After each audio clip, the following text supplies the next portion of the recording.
जय हिंद फ्रेंड्स, मैं हैदर सर स्वागत करता हूं आपके अपने YouTube चैनल TH Academy 1.0 पर।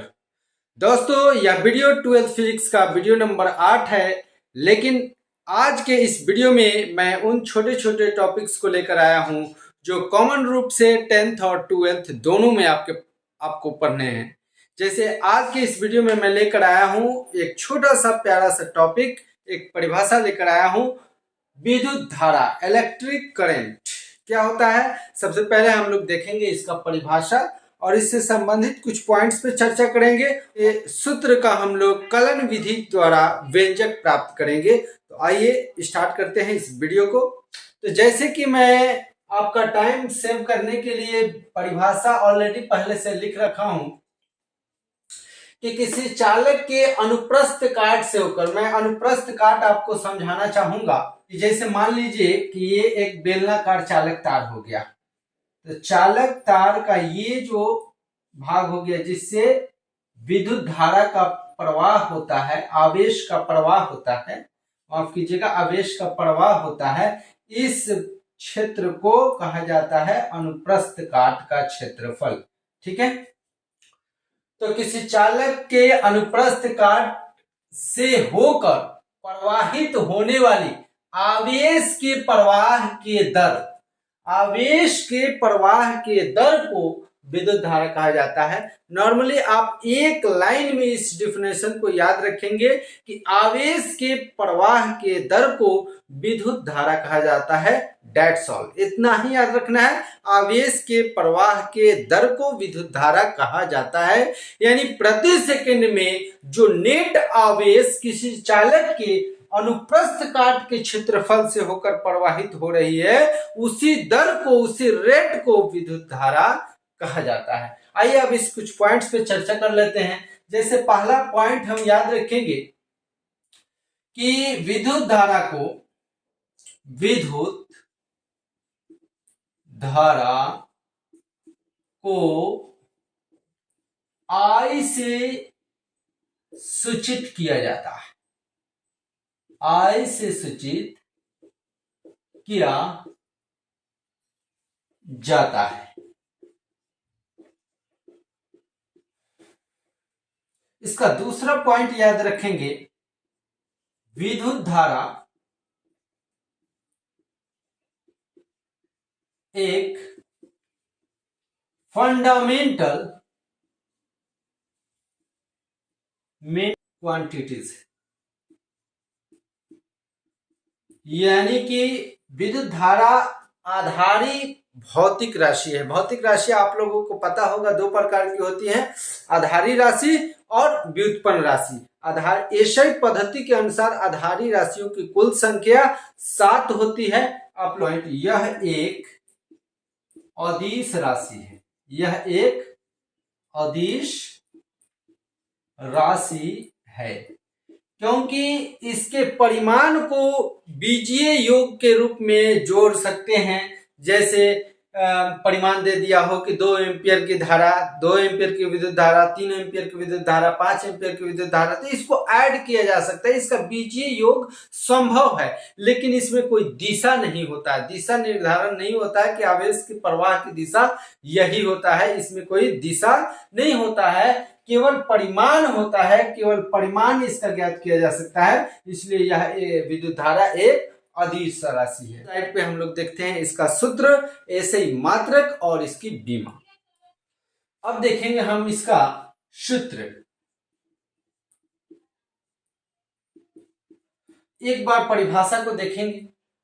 किसी चालक, पूरा हम नहीं पढ़ेंगे, नॉर्मली आप परिभाषा इसका याद रख सकते हैं कि आवेश के प्रवाह के दर को विद्युत धारा कहा जाता है।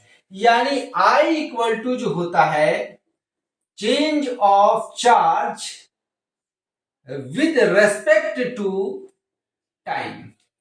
यानी कि आवेश के प्रवाह के दर को, यानी प्रति सेकंड में किसी चालक से कितना परिमाण का आवेश प्रवाहित हो रहा है, कितना आवेश प्रवाहित हो रहा है, इस दर को ही विद्युत धारा कहा जाता है।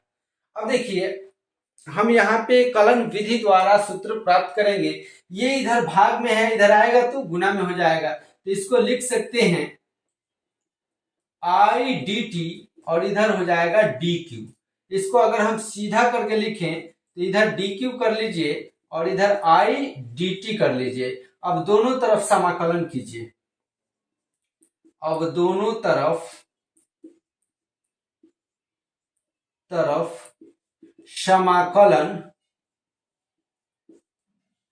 समाकलन का चिन्ह ही दे रहे हैं, समाकलन करने पर।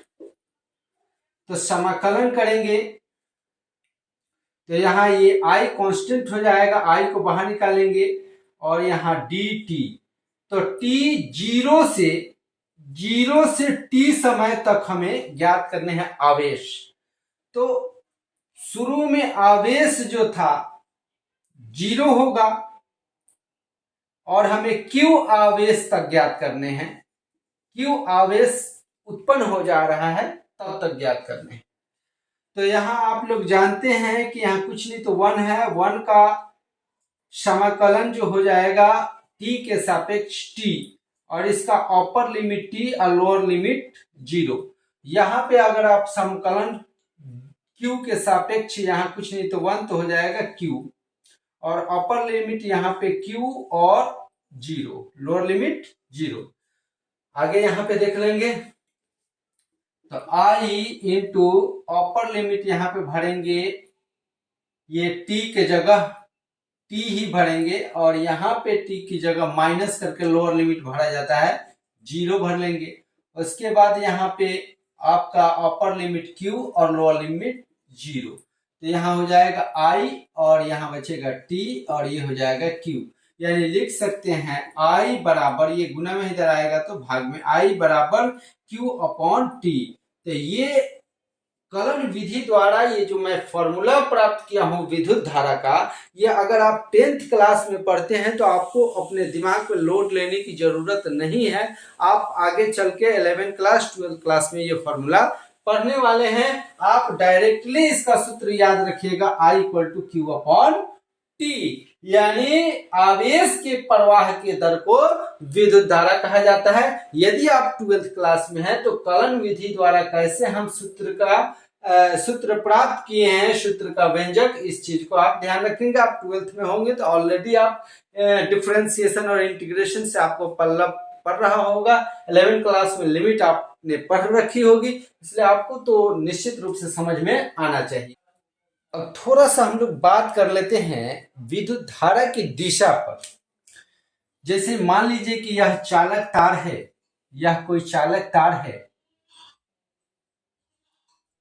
कोई आवेशित तार कनेक्ट करेंगे तो इसमें जो भी फ्री इलेक्ट्रॉन होते हैं, ये पॉजिटिव धन ध्रुव और ये हो गया ऋण ध्रुव, तो जो भी इसमें फ्री इलेक्ट्रॉन होते हैं, ये फ्री इलेक्ट्रॉन एक्टिव हो जाते हैं और ये इलेक्ट्रॉन जो होते हैं, ये सारे इलेक्ट्रॉन एक पथ में, एक क्रमानुसार एक पथ में सज जाता है और ये सारे इलेक्ट्रॉन जो होते हैं, इलेक्ट्रॉन पे आप लोग जानते हैं कि निगेटिव चार्ज होता है। आप लोगों को पता होगा कि इलेक्ट्रॉन पे जो होता है वो निगेटिव चार्ज होता है, माइनस चार्ज होता है। और ये भी जानते होंगे कि माइनस चार्ज जो होता है प्लस चार्ज की तरफ अट्रैक्ट होता है और सजातीय अगर चार्ज होता है, यानी माइनस माइनस होता है तो एक दूसरे को रिपेल करता है, धक्का देता है। प्लस प्लस होगा तो धक्का देगा, लेकिन प्लस जो होता है माइनस को आकर्षित करता है, यानी अट्रैक्ट करता है। तो ये जैसे ही कनेक्ट किया जाता है किसी विद्युत परिपथ के धन ध्रुव और ऋण ध्रुव को किसी चालक तार से, तो इसमें जो फ्री इलेक्ट्रॉन होते हैं एक क्रम में धन ध्रुव की तरफ गति करने लगते हैं। ये सारा इलेक्ट्रॉनों का गति जो होता है ये धन ध्रुव की तरफ होता है। ये सारा इलेक्ट्रॉनों की गति की दिशा जो होती है वो धन ध्रुव की तरफ, यानी इस चालक तार के सभी फ्री इलेक्ट्रॉन धन ध्रुव की तरफ गति करने लगते हैं और इस पर माइनस चार्ज होता है, इसलिए इस इलेक्ट्रॉन को हम आवेश कहेंगे। तो आवेश यानी इलेक्ट्रॉन का प्रवाह होता है माइनस से प्लस की तरफ, प्लस टर्मिनल धन टर्मिनल की तरफ इस इलेक्ट्रॉन का प्रवाह होता है, लेकिन इस चालक तार में धारा के प्रवाह को, विद्युत धारा के प्रवाह को इलेक्ट्रॉन के गति के विपरीत दिशा में माना जाता है। यानी धारा का प्रवाह हम लोग इस चालक तार में इधर मानेंगे, इस दिशा में, जिधर इलेक्ट्रॉन प्रवाहित हो रहा है उसके विपरीत दिशा में धारा की दिशा होती है। तो हम लोग यही बात करना चाहते हैं कि इस परिपथ में धारा की दिशा जो होगी इलेक्ट्रॉन के दिशा के विपरीत होता है। धारा की दिशा, इलेक्ट्रॉन की दिशा निगेटिव से पॉजिटिव और धारा की दिशा पॉजिटिव से निगेटिव यानी उच्च से निम्न की ओर धारा की दिशा माना जाता है। और वास्तव में इलेक्ट्रॉन का प्रवाह माइनस से प्लस की ओर, ये क्योंकि सारे इलेक्ट्रॉन पर निगेटिव चार्ज होता है इसलिए इसका प्रवाह जो होता है माइनस से प्लस की ओर होता है। तो इस मोटा मोटी इस बात को याद रखेंगे कि इलेक्ट्रॉन का प्रवाह धन टर्मिनल की तरफ होता है और इलेक्ट्रॉन के गति के दिशा के ठीक विपरीत धारा की दिशा माना जाता है। यानी धारा की दिशा प्लस से धन टर्मिनल से ऋण टर्मिनल की तरफ होता है, यानी उच्च से निम्न की ओर होता है। ओके, तो आगे देखते हैं। एसआई यूनिट, अब इसका हम लोग देखेंगे। तो यहाँ पे एसआई यूनिट आवेश का जो होता है एसआई यूनिट क्यू का हो जाएगा आपका सी यानी कूलाम। पहले पूरा मैं लिख दे रहा हूं हिंदी में, कूलाम, और समय का हो जाएगा सेकंड। तो अगर इसको शब्दों में लिखें तो लिख सकते हैं कूलाम प्रति सेकंड, प्रति सेकंड ऐसा यूनिट लिख सकते हैं। या इसको अगर हम सिंबल के रूप में लिखें तो लिख सकते हैं कूलाम, कूलाम प्रति सेकंड ऐसे लिखिए, या आप ऐसे लिख सकते हैं, ये ऊपर जाके माइनस हो जाएगा। तो कूलाम पर सेकंड, इसको इंग्लिश में पढ़ेंगे कूलाम पर सेकंड। इसी एसआई मात्रक को कहा जाता है एम्पियर। एम्पियर साहब ने ये मात्रक दिया था जिसे ए से डिनोट किया जाता है, इसलिए लिख सकते हैं 1 एम्पियर बराबर 1 कूलाम प्रति सेकेंड। यानी कि इस इक्वेशन से पता चलता है प्रति सेकंड में जो आवेश प्रवाहित होगा उसको कहा जाता है 1 एम्पियर की विद्युत धारा। तो ये रहा आपका एसआई मात्रक। अगर आपसे कोई पूछे कि विद्युत धारा का एसआई मात्रक क्या होता है तो हम उसका नाम बोल सकते हैं कि एम्पियर होता है, लेकिन होता क्या है तो कूलाम प्रति सेकंड, लेकिन नाम ही याद रखना है आपको एम्पियर। और ये भी साथ ही साथ याद रखेंगे कूलाम प्रति सेकंड। अब इसका हम लोग डायमेंशन जानेंगे यानी कि बीमीय सूत्र को भी देख लेते हैं। तो आप लोगों को पता होगा कि कूलाम का बीमीय सूत्र होता है AT, और यहाँ पे समय का तो T होता ही है, तो T से T कट गया तो हो जाएगा आपका A। तो A जो होता है एम्पियर, ये देखिए एक ही बीमा आया है और कोई इसमें राशि नहीं है, इससे प्रमाणित होता है इसके बीमा से कि एक ही इसमें राशि है, और अतः एक राशि से जो भौतिक राशि बना होता है उसी को कहा जाता है मूल भौतिक राशि यानी फंडामेंटल यानी आधारी राशि कहा जाता है। इसलिए हम इसके पहले स्लाइड में बता चुके थे कि विद्युत धारा एक मूल राशि है, आधारी राशि है। आप याद रखिएगा, आपके बुक में इसके बीमा के रूप में यानी विद्युत धारा के बीमा के रूप में ए का भी प्रयोग किया जाता है, और इवन कभी कभी आपको आई का भी प्रयोग किया जाता है। तो बीमा के रूप में ए और आई दोनों को आप याद रखेंगे। चलिए, ये आज का छोटा सा टॉपिक था। इसी प्रकार के छोटे छोटे 10th और 12th के कॉमन टॉपिक्स को मैं अगले 3-4 वीडियो में समेटने वाला हूं। मिलते हैं दोस्तों अगले वीडियो में। जय हिंद, जय भारत, वंदे मातरम।